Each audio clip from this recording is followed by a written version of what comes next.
دنیا کے اندر بڑے بڑے شہنشاہ آئے اور بڑے بڑے نامور دنیا کے اندر آ پہنچے، اور جنہوں نے مال و زر بہت زیادہ اکٹھا کیا اور دنیا کے اندر اپنے دبدبے کو پیدا کیا، کائنات کے اندر انہوں نے اپنا نام روشن کیا، مگر دین اسلام سے دور رہے۔ دین اسلام سے ان کا کوئی تعلق نہیں تھا، نہ ان کے پھر مال کو دیکھا گیا ہے، نہ ان کے دبدبے کو دیکھا گیا ہے، نہ ان کے کائنات میں رہنے کے عیش و عشرت کو دیکھا گیا ہے۔ بس انہی کا نام روشن ہوتا ہے جو بندہ مومن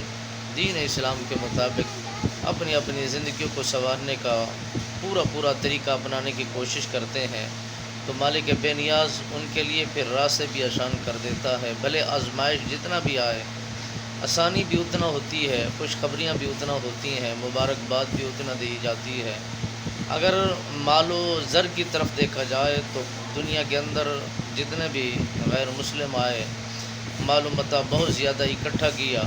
سب کچھ ساتھ نہ لے گئے، بلکہ وہ ہاتھ خالی کر کے اس کائنات سے رخصت ہوئے۔ جو یہاں اکٹھا کرنے کی کوشش کرتے رہے وہ بھی انہیں کام نہیں آیا اور انہیں وہ فائدہ نہیں پہنچا سکا۔ اور جو بندہ دنیا کو ترک کر کے آخرت کا سامان اکٹھا کرتا ہے، مال اکٹھا کرتا ہے، نیکیاں بنانے کی کوشش کرتا ہے، کرنے کی کوشش کرتا ہے،